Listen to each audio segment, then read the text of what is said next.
The gymnasium smelled like industrial disinfectant and broken dreams. 20 years after graduation, and Millfield High still looked like a prison designed by someone who'd given up on life halfway through architecture school.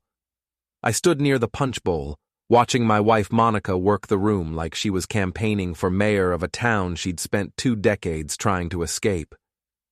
"Eli, honey, could you grab me another drink?" Monica's voice carried that particular tone she used when she wanted me to disappear for a while. Sweet enough to fool strangers, sharp enough to cut glass if you knew what to listen for. "I'm catching up with some old friends." Old friends. Right. Specifically, Derek Fallon, her high school boyfriend who'd apparently discovered hair gel and expensive cologne since our last unfortunate encounter. Derek owned 3 car dealerships now, if you believed his business cards, and wore the kind of smile that made you want to count your fingers after shaking his hand. "Sure thing, sweetheart." I grabbed her empty cup, noting how she'd already moved closer to Derek before I'd even turned around. 23 years of marriage, and she still thought I was too stupid to notice the obvious. The thing about being underestimated is that it gives you tremendous freedom. People say things around you they'd never say around someone they considered a threat.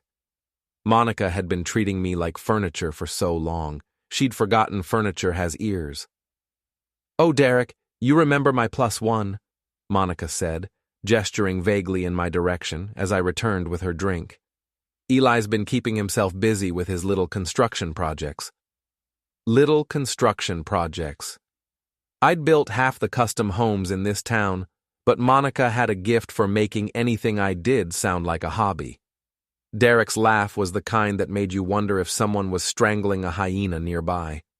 "Still swinging hammers, huh, Eli?" Derek's handshake was unnecessarily firm, the kind of grip that screamed insecurity louder than a car alarm. "Some of us moved on to bigger things, but hey, honest work, right?" "Someone has to build the houses," I said, smiling. "Can't all be middle management." Derek's smile flickered for just a second. Monica jumped in quickly, her hand finding Derek's arm with the kind of casual intimacy that would have bothered me if I hadn't already decided she wasn't worth the emotional investment. "Derek just bought a new BMW," Monica gushed. "The latest model. Fully loaded." "Compensating for something?" I asked pleasantly. The conversation died for a moment. Monica's face went through several interesting color changes. Derek looked like he was trying to decide whether I'd actually said what he thought I'd said. "Eli has such a unique sense of humor," Monica said finally, her laugh sounding like breaking glass. "He's always been simple that way." Before we dive deeper into this story, I have one small request. Please subscribe, drop a like, comment, and hit that hype button to boost this channel so more people can discover these incredible Reddit stories. Simple. That was a new one. I filed it away with all the other little insults she'd been collecting over the years. The evening continued in much the same fashion. Monica danced with Derek 3 times, laughed at his stories about golf and business deals, and introduced me to exactly nobody. When people asked who I was, she'd wave dismissively and say, "Oh, that's just my +1. Nothing serious. Nothing serious." 23 years of marriage, reduced to a casual date. By 10 o'clock, I'd heard enough. Monica was leaning against Derek at the bar they'd set up near the basketball hoop, whispering something that made him laugh and put his hand on her lower back. Her wedding ring caught the light as she touched his chest. I walked over, still carrying my untouched beer. "Monica, I'm heading home. Early day tomorrow." She barely looked at me. "Oh, okay. Derek offered to give me a ride home later. We're having such a wonderful time catching up." "I bet you are." I looked at Derek, who was trying very hard to look like he hadn't just been caught with his hand in the cookie jar. "Take good care of her, Derek. She's special." I left them there, Monica already turning back to Derek before I'd made it 3 steps. The gymnasium doors closed behind me with a hollow thud that echoed in the empty hallway. The drive home took 15 minutes through streets I'd known my whole life. Millfield wasn't much to look at. a paper mill town that had been gradually fading since the mill shut down 10 years ago. Most of the storefronts downtown were vacant now, adorned with for lease signs that had been there so long they'd become a permanent part of the landscape. Our house sat on Maple Street, a Victorian I'd spent 5 years restoring after we'd bought it for practically nothing. Monica used to complain about the work it needed, but she'd loved showing it off once I'd finished. Now she mostly complained that it wasn't modern enough, wasn't in the right neighborhood, wasn't impressive enough for her friends. I parked in the driveway and sat for a moment, looking at the house. Every board, every shingle, every piece of trim had been touched by my hands. I'd rebuilt the foundation, rewired the electrical, replumbed the whole thing from scratch. It was solid now, built to last. Unlike my marriage, apparently. I went inside and climbed the stairs to the attic where I kept my office. Monica never came up here. She said the stairs were too steep and the room was too dusty. Perfect for privacy. I opened my laptop and started typing.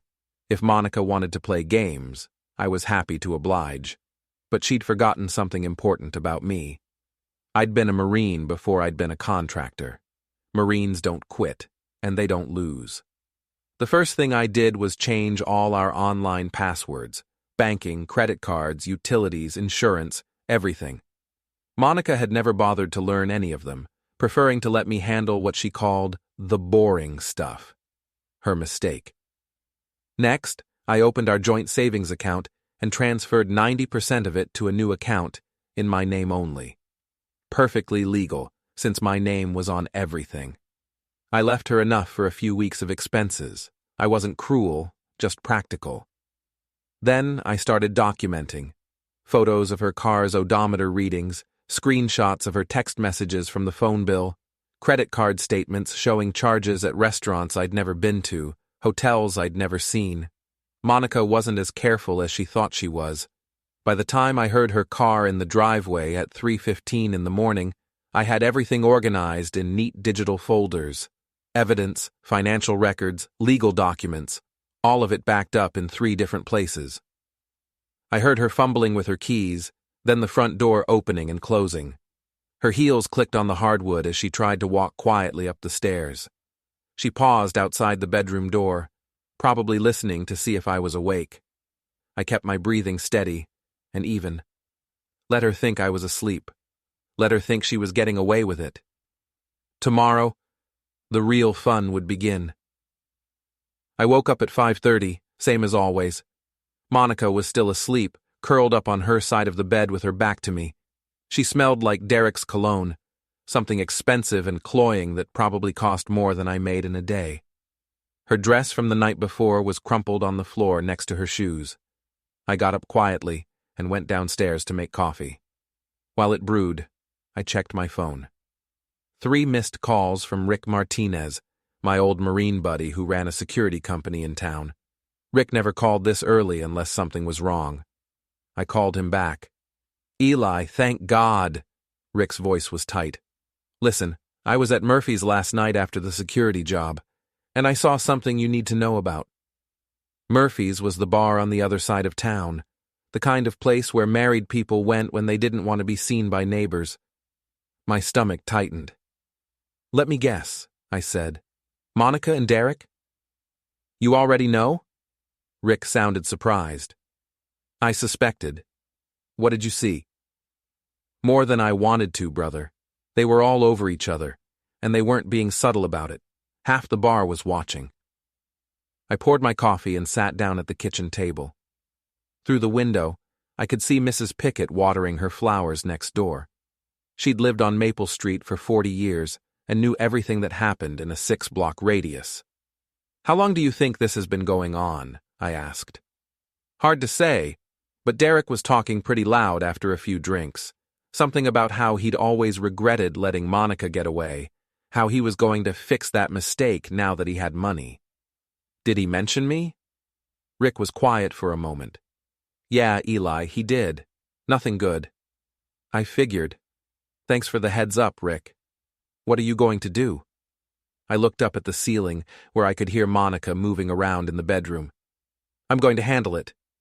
You need help. You call me." I mean it. I will.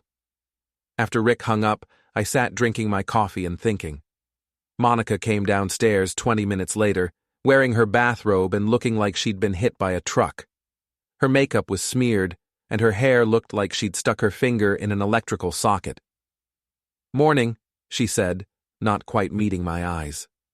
She poured herself coffee and added enough cream to turn it white. "You left early last night. Seemed like you were having fun without me." She shrugged. "Derek and I were just catching up. You know how it is." "Sure. Old friends." Monica studied my face, probably trying to figure out if I suspected anything. I kept my expression neutral, the same face I'd worn through a dozen poker games with the guys from work. "I might be home late tonight," she said casually. "Kendra wants to grab dinner and catch up some more." Kendra Walsh was Monica's friend from work, a woman who collected gossip like other people collected stamps. If Monica was using her as an alibi, it meant this thing with Derek was more serious than I'd thought. "No problem," I said. "I've got plenty to keep me busy."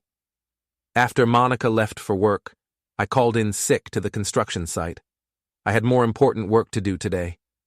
First stop was Mrs. Pickett's house. She answered the door in her housecoat, holding a cup of tea and looking delighted to have a visitor. "Eli, how lovely to see you! Come in, come in!"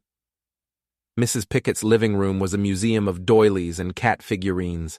She settled me on her couch with a cup of tea I didn't want and a plate of cookies that looked like they'd been baked during the Carter administration.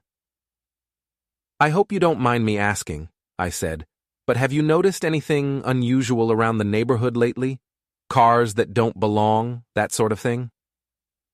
Mrs. Pickett's eyes lit up like Christmas morning.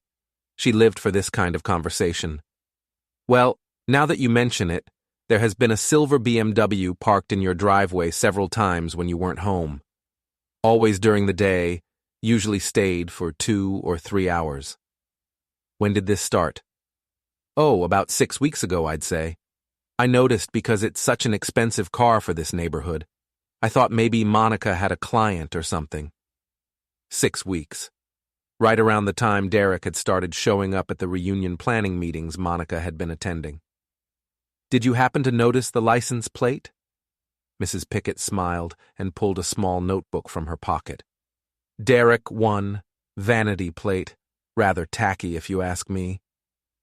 I could have kissed her. "Mrs. Pickett, you're a treasure." "I try to keep an eye on things," she said proudly. "Neighborhood watch, you know." My next stop was downtown to see Barb Henley at the Wet Whistle. Barb had owned the bar for 15 years and had a memory like a steel trap when it came to her customers' business. The Wet Whistle was the kind of place that looked exactly like what it was, a working-class bar that had seen better days. The floor was sticky, the lighting was dim, and the jukebox hadn't been updated since 1987. It was also the social center of Millfield, the place where everyone came to drink, gossip, and pretend their lives were more interesting than they actually were. Barb was behind the bar, polishing glasses and watching a soap opera on the ancient TV mounted in the corner.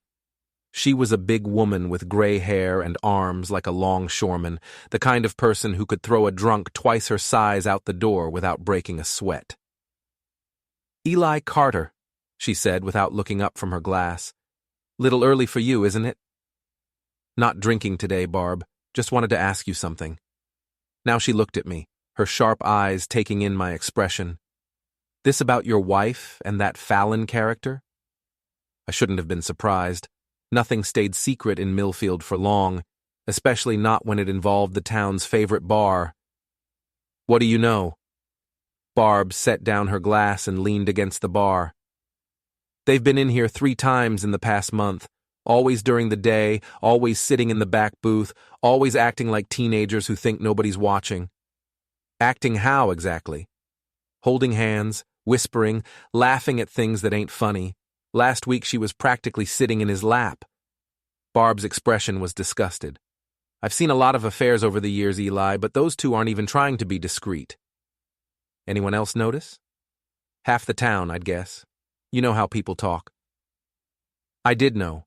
In a town the size of Millfield, gossip traveled faster than the internet. "I'm sorry, Eli," Barb said, and she sounded like she meant it. Monica always seemed like a nice girl. She has her moments. I left the wet whistle and drove to Monica's office. TechFlow Solutions occupied a modern glass building on the outskirts of town, the kind of place that looked like it had been dropped there by aliens. Monica worked in human resources, a job that gave her access to a lot of sensitive information about her coworkers. I parked across the street and waited. At 12:30, Monica came out with Derek. They got into his BMW and drove toward the interstate, probably heading to some restaurant where they wouldn't run into anyone they knew. I followed them at a distance, staying back far enough to avoid being spotted. They ended up at a chain restaurant 20 miles away, the kind of place with fake antiques on the walls and waitresses who called everyone honey. I parked where I could see Derek's car and settled in to wait. They were inside for 2 hours. When they came out, Derek had his arm around Monica's waist, and she was laughing at something he'd said. They kissed in the parking lot, a long, passionate embrace that left no doubt about the nature of their relationship. I took pictures. That evening, Monica came home at 7:30, claiming she'd had dinner with Kendra. She was in a good mood, humming while she cooked dinner and asking about my day with the kind of forced cheerfulness that made my teeth ache. "How was work?" she asked, not really listening to my answer. "Fine. How was Kendra?" "Oh, you know Kendra, full of stories about the office." Monica was making pasta, something she only did when she was feeling guilty about something. "She says Derek's been asking about you." "Has he now?"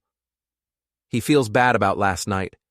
He thinks maybe he came on a little strong with all the success talk." I watched Monica stir the sauce, noting how she avoided my eyes. "What do you think?" "I think Derek's changed a lot since high school. Success has made him more confident." Confident. That was one word for it. After dinner, I went back up to my attic office and continued my research. Monica's computer was downstairs, and she'd never bothered to change her password from my birthday. It took me less than 10 minutes to access her email, her social media accounts, and her cloud storage. What I found there made my evening very interesting indeed. Monica's digital life was an open book once you knew where to look. She'd saved everything: text messages, photos, even voicemails from Derek. Either she was incredibly sentimental or incredibly stupid. Given what I was reading, I was leaning toward the latter. The affair had started 2 months ago, right after Derek had moved back to town. Their first meeting had been accidental, Monica running into him at the grocery store, followed by coffee, to catch up. The coffee had led to lunch. Lunch had led to afternoon meetings at various motels around the county. But it was the recent messages that really caught my attention. Derek wasn't just interested in rekindling an old flame. He was actively encouraging Monica to leave me. More than that, he was making fun of me, calling me a small-town loser and a blue-collar nobody. Monica wasn't defending me. If anything, she was joining in. "Eli still thinks I don't know how to balance a checkbook," she'd written in one message. "He handles all the finances because he thinks I'm too stupid to understand money. If he only knew what I really think about his little construction projects and his pathetic friends." Another message was even worse. "Derek, you should have seen his face at the reunion when I called him my +1. He just smiled and took it like always. God, I married such a doormat." A doormat, 23 years of marriage, and that's what she really thought of me. The photos were the final straw. Monica and Derek in various hotel rooms, looking very much like people who weren't worried about their marriage vows. She'd even taken a selfie wearing Derek's high school class ring, captioned, "Some things are worth waiting for." I copied everything to an encrypted drive and backed it up in 3 different locations. Then I started planning. The next morning, Monica left for work at her usual time. I waited until her car disappeared around the corner, then got to work. First, I called our bank and reported suspicious activity on our joint credit cards. Within an hour, all our cards were frozen pending investigation. I, of course, had already set up new accounts in my name only. Next, I called our insurance company and removed Monica as an authorized user on our policies. Then I called the utility companies and did the same thing. Monica's name came off everything except the mortgage, and that would take a little more time to arrange. By noon, Monica had called me 6 times. I let them all go to voicemail. Eli, what the heck is going on? The first message was confused. My credit card got declined at lunch and the bank says there's a hold on our accounts. The second message was annoyed. Eli, call me back. This is embarrassing. I'm stuck at the restaurant with Kendra and none of my cards are working. By the 6th message, she was furious. Eli, I don't know what kind of game you're playing, but you better fix this right now. I had to borrow money from Kendra to pay for lunch and I can't even buy gas to get home. I called her back at 2 o'clock. What did you do? She demanded without preamble. I protected our assets, I said calmly. There's been some suspicious activity on our accounts. What kind of suspicious activity? Charges at hotels I've never been to, restaurants in other towns, that sort of thing. There was a long pause. Eli, I can explain. I'm sure you can. We'll talk when you get home. I hung up before she could respond. That afternoon, I paid a visit to Derek's car dealership. Fallon Automotive was a gleaming monument to Derek's ego, with his name in gold letters across the front of the building. The showroom was full of expensive cars that most people in Millfield couldn't afford, staffed by salespeople in expensive suits who looked like they'd rather be anywhere else. Derek's office was in the back, behind a glass wall that let him survey his kingdom. He was on the phone when I walked in, gesturing dramatically with his free hand. He looked up when he saw me, and his expression went from surprised to wary in about 2 seconds. I'll call you back, he said into the phone, then hung up. Eli, this is unexpected. I was in the neighborhood. I sat down in the chair across from his desk without being invited. Thought I'd stop by and see how business is going. Business is great, Derek said carefully. Really great. Best year we've ever had. His office was decorated with photos of himself shaking hands with various local celebrities, awards from the Chamber of Commerce, and a framed copy of his first dollar earned. The desk was mahogany, the chairs were leather, and everything screamed, "Look how successful I am." That's wonderful, I said. Monica's told me so much about your success. Derek's smile flickered. Monica and I have been catching up on old times. So I've heard. The whole town's talking about it. Now Derek looked uncomfortable. He loosened his tie and shifted in his chair. Small towns, you know how people gossip.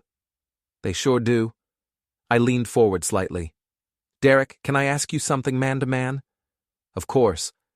What exactly are your intentions with my wife?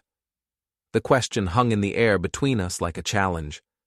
Derek's face went through several interesting color changes before settling on pale pink. I don't know what you mean, he said finally. Sure you do. I pulled out my phone and showed him one of the photos I'd found in Monica's cloud storage. Derek and Monica kissing in a restaurant parking lot. This was taken yesterday afternoon, around the same time Monica was supposedly having lunch with Kendra. Derek stared at the photo like it was a snake that might bite him. Eli, I can explain. No need. I put the phone away. I just wanted to make sure we understood each other. Understood what? I stood up and straightened my jacket. That I know exactly what's going on, and that I'm not the pushover you and Monica seem to think I am. Derek started to say something, but I was already walking toward the door. Oh, and Derek? I turned back. You might want to be more careful about where you park that BMW. Mrs. Pickett has been keeping track of your visits. She's very thorough. I left him sitting there with his mouth open and drove home feeling better than I had in weeks. Monica's car was in the driveway when I got there. She was waiting for me in the kitchen, still wearing her work clothes and looking like she was ready for a fight. We need to talk, she said, before I'd even closed the door. I agree. I sat down at the kitchen table and waited. Monica paced back and forth in front of the sink, her heels clicking on the tile floor. What you did today was humiliating, she said finally. Having my credit cards declined in front of Kendra, not being able to buy gas. I'm sorry you were embarrassed. Are you? Because it feels like you did it on purpose. I looked at my wife of 23 years. Really looked at her. She was still beautiful, still the woman I'd fallen in love with in college. But there was something different in her eyes now, something hard and calculating that hadn't been there before. Monica, I said quietly, are you having an affair? She stopped pacing and turned to face me. For a moment, I thought she might tell the truth. Then her expression shifted, and I knew she was going to lie. How can you even ask me that? She said, her voice full of wounded innocence. After everything we've been through together? It's a simple question, yes or no. No, Eli, I am not having an affair. I nodded and pulled out my phone. I showed her the same photo I'd shown Derek, the two of them kissing in the parking lot. Monica's face went white. She sat down heavily in the chair across from me, staring at the phone like it had materialized from another dimension. Where did you get that? Your cloud storage. You used my birthday as your password. Not very secure. Monica was quiet for a long time, staring at her hands. When she finally looked up, the wounded innocence was gone, replaced by something that looked almost like relief. How long have you known? She asked. I suspected at the reunion. I confirmed it yesterday. And you're not going to yell at me, throw things, make a scene? I shook my head. What would be the point? Monica studied my face, probably trying to figure out what I was thinking. Good luck with that, I thought. 20 years in construction had taught me how to keep my emotions to myself. So what happens now? She asked. Now we figure out what comes next. Derek wants me to leave you. I figured as much. Is that what you want? Monica was quiet again, considering. I don't know, she said finally. Maybe. I nodded. Well, when you decide, let me know. I got up and walked toward the stairs, leaving Monica sitting at the kitchen table. I could feel her watching me as I climbed to the second floor, probably wondering why I wasn't acting like the doormat she thought I was. She'd figure it out soon enough. The next few days passed in a strange kind of truce. Monica and I were polite to each other, like roommates who didn't particularly get along, but were stuck sharing the same space. She went to work, came home at reasonable hours, and didn't mention Derek. I went about my business, worked on my projects, and pretended everything was normal, but I was busy behind the scenes. Rick stopped by Thursday evening while Monica was upstairs taking a shower. He looked around the kitchen like he expected to see evidence of a fight. Broken dishes, overturned furniture, something that indicated the kind of drama most people would expect from a marriage in crisis. You're handling this better than I would, he said, accepting a beer from the refrigerator. It's not over yet. What's the plan? I'd been thinking about that for days. The old me would have confronted Derek directly, maybe taken a swing at him in the parking lot of his dealership. The old me would have screamed at Monica, demanded explanations, begged her to work things out. But the old me had been a doormat, according to my wife. Time to show her what the new me looked like. I'm going to let them destroy themselves, I said. Rick raised an eyebrow. How's that going to work? Derek's got an ego the size of Texas and the impulse control of a teenager. Monica's got a mean streak and a loose tongue. Put them together in a pressure situation, and they'll do my work for me. And how do you create this pressure situation? I smiled. By making their affair public knowledge. The opportunity came sooner than I'd expected. Friday night was the monthly Chamber of Commerce mixer, held at the Millfield Country Club. Monica had been planning to attend for weeks, partly because it was good for her career, and partly because Derek would be there in his role as a successful local businessman. "You should come with me," Monica said Friday morning, though her tone suggested she'd rather eat glass than spend an evening with me in public. "I don't think so," I said. "You'll have more fun without me." Monica looked relieved. "Are you sure? People might think it's strange if I go alone." "Tell them I'm working late. Nobody will question that." That evening, I watched Monica get ready with the kind of care she usually reserved for job interviews. She tried on 3 different dresses before settling on a black cocktail number that showed off her figure, spent an hour on her hair and makeup, and sprayed herself with enough perfume to fumigate a small building. "How do I look?" she asked, striking a pose in the bedroom doorway. "Beautiful," I said, and meant it. "Derek's a lucky man." Monica's face went red. "Eli, have fun tonight." After she left, I called Rick. "You ready for a little surveillance work?" "Always. What did you have in mind?" "The country club has security cameras in the parking lot. I'm betting Derek and Monica won't be able to keep their hands off each other, especially after a few drinks." "And you want footage?" "I want evidence that even they can't deny." Rick met me at the country club at 9 o'clock. The chamber mixer was in full swing, visible through the large windows of the main dining room. I could see Monica at the bar laughing at something Derek was saying. His hand was on her lower back, and she was leaning into him like they were the only 2 people in the room. "Subtle," Rick muttered. "Wait until they've had a few more drinks." We didn't have to wait long. By 10 o'clock, Derek and Monica had moved to a corner table, sitting close together and ignoring everyone else at the mixer. Derek's hand was on Monica's thigh, and she was playing with his tie. "They're going to get caught," Rick said. "Half the town's in there. That's the idea." At 10:30, Derek and Monica stepped outside onto the country club's back patio. The patio was dimly lit and relatively private, surrounded by landscaping that blocked the view from the dining room windows. But it didn't block the view from the security cameras. I watched through Rick's night vision scope as Derek pulled Monica into his arms. They kissed like teenagers at a drive-in movie, all hands and passion and complete disregard for where they were or who might see them. "Jesus," Rick whispered. "They're really going at it." "Get it all," I said. Rick was recording everything on his phone, the image clear enough to identify both participants. Derek had Monica pressed against the patio railing, his hands roaming over her body while she ran her fingers through his hair. Then the back door of the country club opened, and Tom Bradley stepped outside for a smoke. Tom owned the hardware store downtown and had the biggest mouth in Millfield. He stopped short when he saw Derek and Monica, his cigarette halfway to his lips.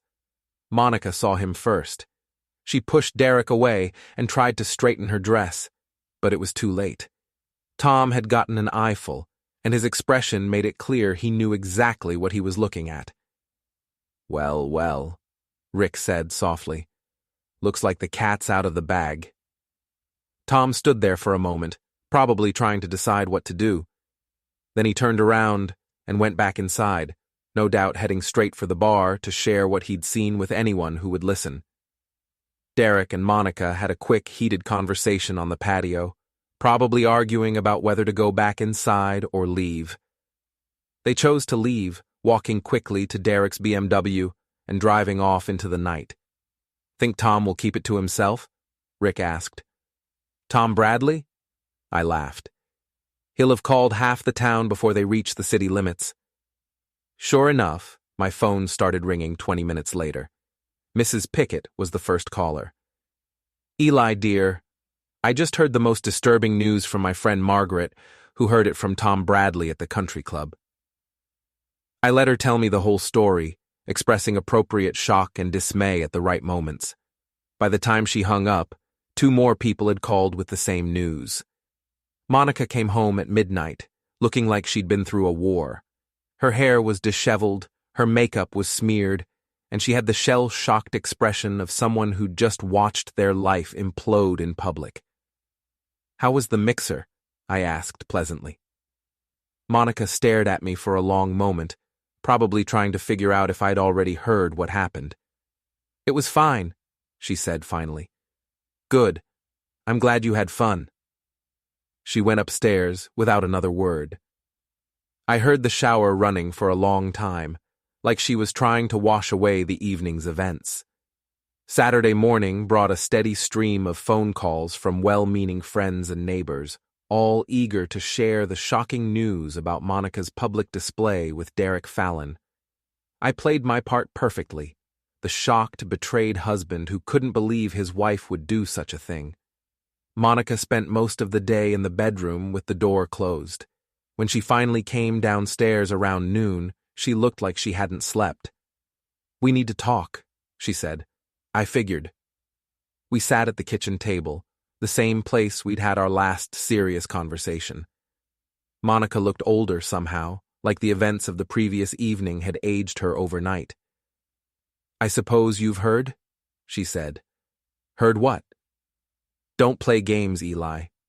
Tom Bradley saw Derek and me at the country club. I'm sure half the town knows by now." I nodded. "I've gotten a few calls." "And?" "And what?" Monica slammed her hand on the table, the first real emotion she'd shown all morning. "And what are you going to do about it?" "What would you like me to do?" "I don't know. Yell at me. Throw me out. Something." I studied my wife's face, noting the frustration and confusion in her eyes. She wanted me to react, to give her a reason to justify what she'd done. She wanted me to be the bad guy so she could feel better about being unfaithful. "Monica," I said quietly, "do you love him?" The question seemed to catch her off guard. I don't know. Maybe. "Do you love me?" This time the pause was longer. "I don't know that either." I nodded. "Well, when you figure it out, let me know." I got up and walked toward the door, leaving Monica sitting at the table with her mouth open. "Where are you going?" she called after me. "To work on my little construction projects." I spent the rest of the weekend in my workshop, building cabinets for a client and thinking about the future. Monica stayed in the house, probably fielding phone calls from friends and trying to figure out how to handle the fallout from her public embarrassment. Sunday evening, she knocked on the workshop door. "Eli, can we please talk?" I looked up from the cabinet I was sanding. Monica stood in the doorway wearing jeans and an old sweater, looking more like the woman I'd married than she had in years. "What's on your mind?" "I've been thinking about what you said, about figuring out what I want. And I think I want to try to make this work. With us, I mean." I set down my sandpaper and looked at her. "What about Derek?" "That's over. It was a mistake, a stupid midlife crisis or something. I don't want to lose everything we've built together." It was a good speech, delivered with just the right amount of sincerity. If I hadn't seen her text messages to Derek, I might have believed it. "What makes you think it's not too late?" I asked. "Because you haven't thrown me out yet, because you're willing to talk to me instead of screaming, because maybe you understand that people make mistakes." I nodded slowly. "I'll think about it." "Really?" "Really." Monica smiled for the first time in days, and for a moment she looked like the woman I'd fallen in love with. Then she turned and walked back to the house, and I got back to work. I had a lot more thinking to do, but not about forgiveness. I was thinking about timing and strategy and the best way to make sure Derek and Monica got exactly what they deserved. The real fun was just getting started. Monica's attempt at reconciliation lasted exactly 4 days. By Thursday, she was back to working late and making mysterious phone calls that she claimed were work-related. By Friday, Mrs. Pickett had spotted Derek's BMW in our driveway again. "Just thought you should know, dear," Mrs. Pickett said when she called. "It was there for 3 hours yesterday afternoon." "Thank you, Mrs. Pickett. I appreciate you keeping an eye on things." "Of course, dear. We neighbors have to look out for each other. I hung up and smiled. Monica thought she was being clever, sneaking around while I was at work. What she didn't know was that I'd installed a security system the previous weekend. Cameras that covered every angle of our property, recording everything to a cloud server she didn't know existed. The footage from Thursday afternoon was particularly interesting. Derek and Monica had been so eager to get inside that they'd barely made it through the front door before starting to tear each other's clothes off. They'd made use of my living room, my kitchen table, and finally my bedroom, apparently unconcerned about the possibility that I might come home early.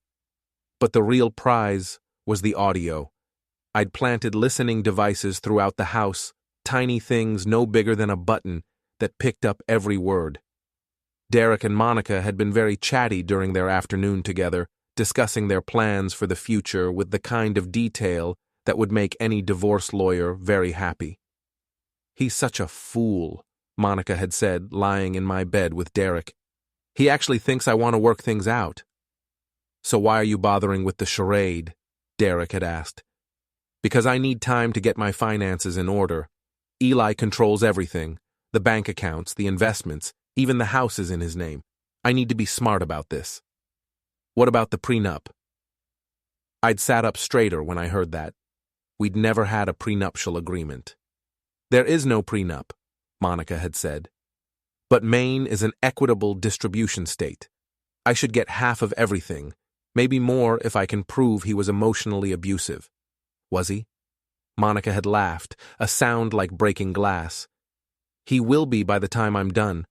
I've been documenting everything, his controlling behavior with the finances, his refusal to communicate, his passive-aggressive comments. My lawyer says it should be enough." Derek had chuckled. "You're brilliant and vindictive. I like that in a woman. Just wait until you see what I have planned for the final act." I'd listened to the rest of their conversation with growing amazement. Monica wasn't just planning to leave me, she was planning to destroy me. She'd been meeting with a lawyer for weeks, building a case that would paint me as a controlling, emotionally abusive husband who had isolated her from her friends and family. The irony was almost too perfect.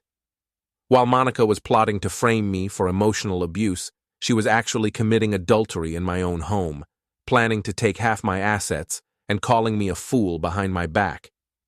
But the real surprise came at the end of their conversation. "What about the business?" Monica had asked. "What about it? When we're together, I mean. Will there be a place for me at the dealership?" Derek had been quiet for a moment. "Monica, we need to talk about that. The dealership isn't exactly stable right now." "What do you mean?" "I mean, I've been having some cash flow problems. The economy, you know. People aren't buying cars like they used to." "How bad is it?" "Bad enough that I might have to sell one of the lots. Maybe two." There had been a long pause. "Derek, are you telling me you're broke?" "Not broke, just temporarily embarrassed once things turn around." "Oh my God, you're broke." "Monica, it's not that simple. You're broke, and you want me to leave my financially stable husband for you? I thought you were leaving him anyway. I was leaving him for someone who could provide for me, not someone who's about to lose his business."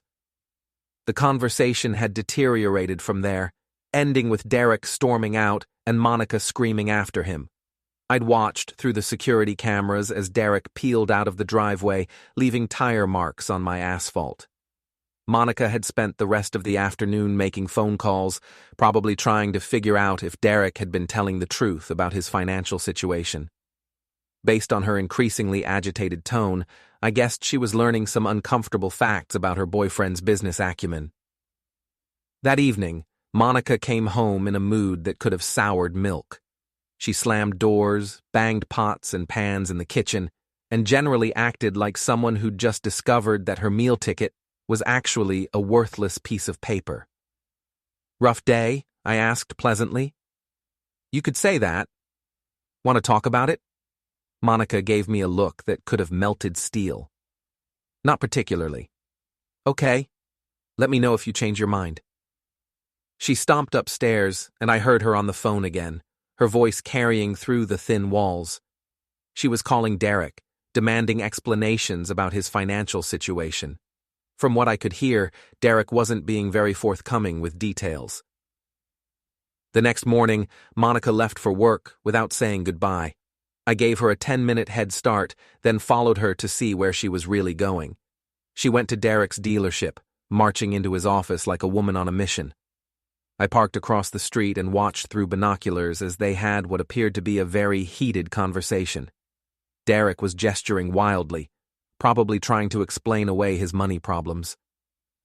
Monica was sitting with her arms crossed, looking like a judge listening to a particularly unconvincing defense.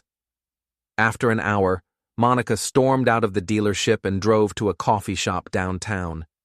She sat alone at a corner table, staring into her cup like it might contain answers to life's biggest questions. I went home and waited. Monica returned that evening looking like she'd been through an emotional blender. Her eyes were red, her hair was disheveled, and she had the hollow expression of someone who'd just watched their dreams crumble. "Eli," she said as soon as she walked in the door, "we need to talk." "Sure. What's on your mind?" We sat in the living room, the same room where she and Derek had been rolling around the previous afternoon. Monica perched on the edge of the couch, wringing her hands like she was trying to squeeze water from a stone.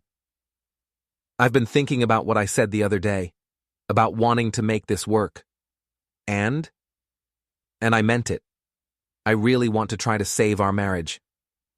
I nodded thoughtfully. "What changed your mind?" "I realized that what I had with Derek wasn't real. It was just fantasy, nostalgia for something that never really existed in the first place." It was another good speech, delivered with even more conviction than the last one.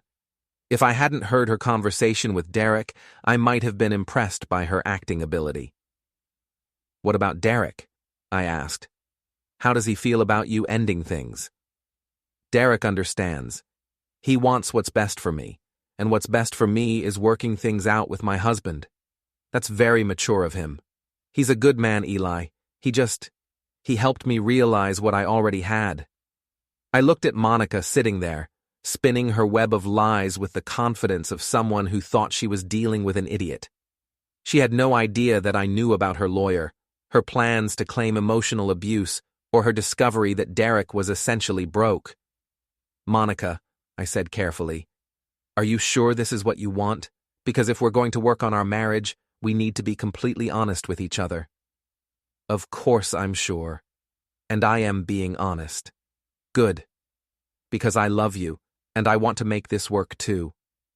Monica smiled, probably thinking she'd successfully manipulated me into taking her back. "So we can put this whole mess behind us?" "Absolutely. Fresh start." "Thank you, Eli. You don't know how much this means to me." Oh, but I did know. It meant she could stay married to her financially stable husband while she figured out her next move. It meant she could continue building her case for emotional abuse while appearing to be the loving wife trying to save her marriage. What Monica didn't realize was that I was building a case of my own, and unlike her fictional claims of emotional abuse, my evidence was very, very real. "There's just one thing," I said. "What's that?" "I think we should see a marriage counselor. If we're really going to work on this, we should do it right." Monica's smile flickered for just a moment. "Do you think that's necessary?" "I think it would help. We need to learn how to communicate better, how to rebuild trust. A professional could guide us through that process." Okay, if you think it would help." "I do. I'll make some calls tomorrow and set something up."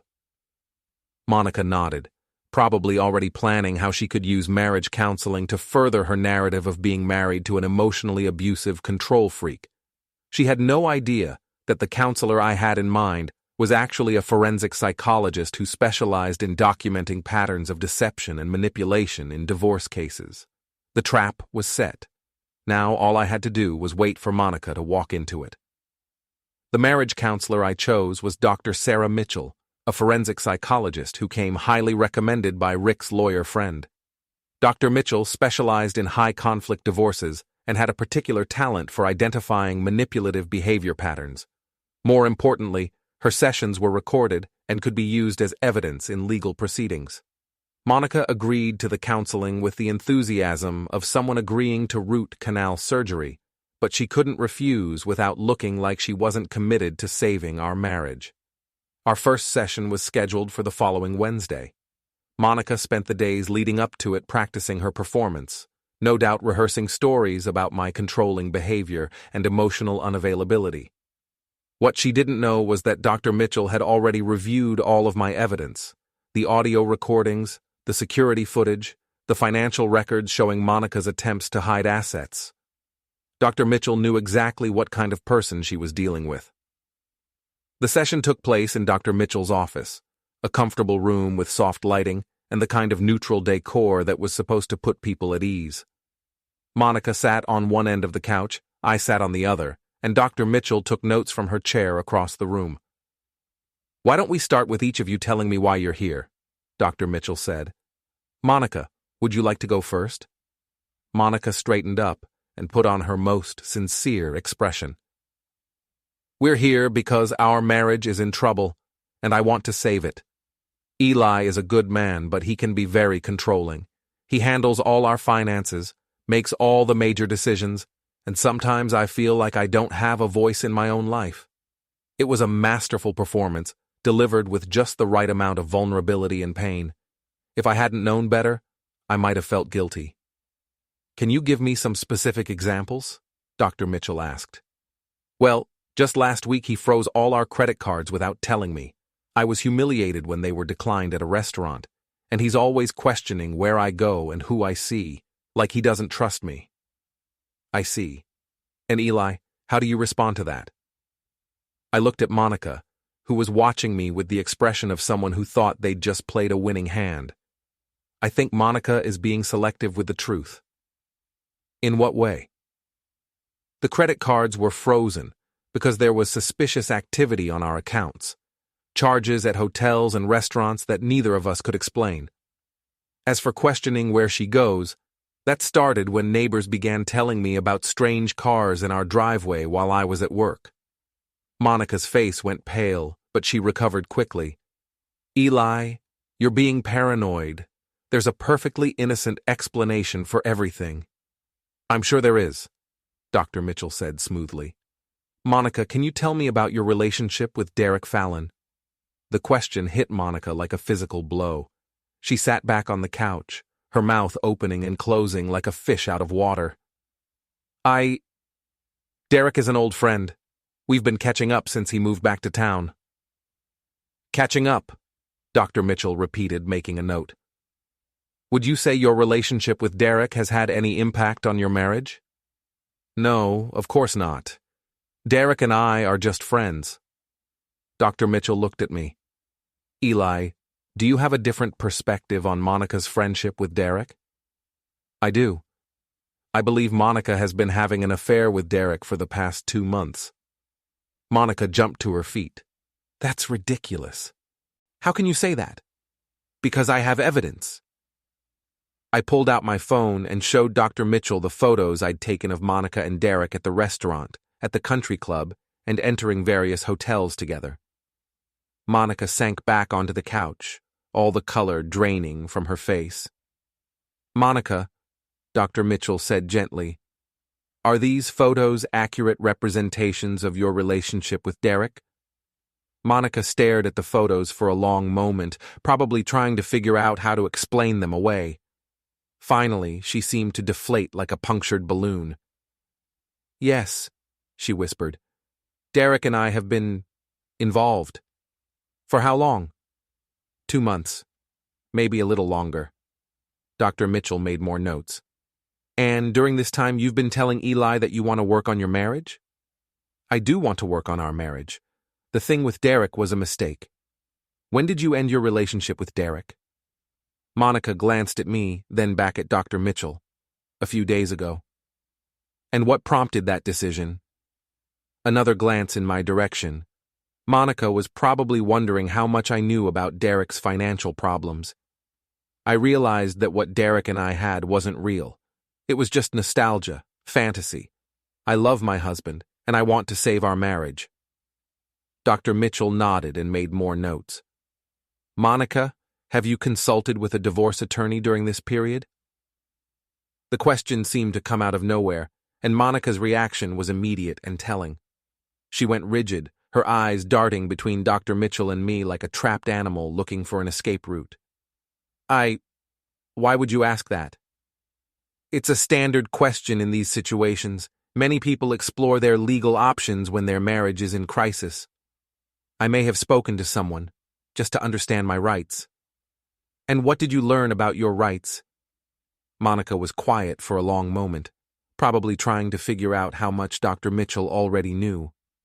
That Maine is an equitable distribution state, that assets acquired during marriage are typically split fairly between both parties. Did your attorney discuss any strategies for ensuring a favorable outcome in a potential divorce? I don't know what you mean. Dr. Mitchell consulted her notes. Did your attorney suggest documenting any patterns of controlling or emotionally abusive behavior? Monica's face went white. How did you... Monica, I want you to understand that everything you say in this room is confidential between the three of us. But I also want you to understand that honesty is essential if we're going to make any progress. Monica looked at me, and for the first time since this whole mess started, I saw genuine fear in her eyes. She was beginning to realize that she wasn't as clever as she thought she was. Yes, she said finally. My attorney suggested documenting Eli's controlling behavior. And have you been doing that? Some. I kept notes about arguments we had, times when he made financial decisions without consulting me, that sort of thing. I see. And were these notes accurate representations of what actually happened? Monica was quiet for a long time. They were my perspective on what happened. But not necessarily factual accounts? I may have emphasized certain aspects of our interactions. Dr. Mitchell nodded and made more notes. Monica, I'm going to ask you a direct question, and I want you to think carefully before you answer. Have you been planning to leave Eli while simultaneously trying to convince him that you want to save your marriage? The silence in the room was deafening. Monica sat frozen on the couch, staring at Dr. Mitchell like she'd just been asked to solve a complex mathematical equation. Monica? Dr. Mitchell prompted gently. Yes, Monica whispered. Yes, I was planning to leave him. And the reconciliation attempts were part of a strategy to improve your position in a divorce? Another long pause. Yes. Dr. Mitchell set down her pen and looked at both of us. I think we need to be honest about what's really happening here. Monica, you've been having an affair, consulting with a divorce attorney, and manipulating your husband while pretending to want reconciliation. Eli, you've been conducting surveillance on your wife and gathering evidence of her deception. This isn't a marriage that can be saved through counseling. Monica started crying then, big, messy tears that smeared her makeup and made her look older than her years. I never meant for it to go this far, she sobbed. I just felt so trapped, so invisible. Derek made me feel special again. Until you found out he was broke, I said quietly. Monica's head snapped up. How did you know that? I know a lot of things, Monica. I know about your afternoon visits to our house. I know about your plans to claim I was emotionally abusive. I know about Derek's financial problems and your decision to stay married to your stable, reliable husband while you figured out your next move. Monica stared at me in horror. You've been spying on me. I've been protecting myself from someone who was planning to destroy my life based on lies. Dr. Mitchell cleared her throat. I think this session has been very productive in terms of clarifying the actual situation. Monica, do you still want to save your marriage? Monica wiped her eyes and looked at me. Do you? I looked at my wife of 23 years, sitting there with her makeup smeared and her carefully constructed lies crumbling around her. Once upon a time, I'd loved this woman enough to promise to spend the rest of my life with her. Now I felt nothing but disappointment and a strange kind of relief. "No," I said. "I don't." Monica nodded, fresh tears starting to flow. "I guess that's it then." "I guess it is." Dr. Mitchell made a final note in her file. "I'll prepare a summary of our session for your respective attorneys. I think it's clear that divorce is the appropriate course of action here." We left the office separately. Monica went to her car and sat there for a long time, probably calling Derek or her lawyer or maybe just trying to figure out what to do next. I went home and called Rick. "How did it go?" he asked. "Better than I hoped." She admitted everything on tape. "So what's next?" "Now we let the lawyers handle it. Monica's going to find out what happens when you try to manipulate someone who's better at the game than you are." "And Derek?" I smiled. "Derek's about to discover that his financial problems are just the beginning of his troubles." That evening, Monica came home and packed her bags. She didn't say much, just gathered her clothes and personal items while I watched from the kitchen table. "Where will you go?" I asked. "Derek's, I guess. At least until I can find my own place." "Good luck with that." She paused at the front door, her suitcases in hand. "Eli, I'm sorry. I really am." "I know you are, Monica. You're sorry you got caught." She flinched like I'd slapped her, then walked out of my life forever. I sat in my empty house and felt something I hadn't experienced in months. Peace. The games were over, the lies were exposed, and the truth was finally out in the open. Monica had wanted drama, had wanted to be the star of her own soap opera. She'd gotten her wish, but not the ending she'd planned. As for Derek, he'd soon discover that his problems extended far beyond a few failing car dealerships. Rick's contacts had been very thorough in their investigation of his business practices, and several interesting discrepancies had come to light regarding his tax filings and loan applications. But that was Derek's problem now. Monica had chosen her side, and she'd have to live with the consequences. I poured myself a drink and raised it in a toast to the empty room. "To fresh starts," I said aloud, "and to people getting exactly what they deserve." Outside, it started to rain, washing the streets clean for whatever came next.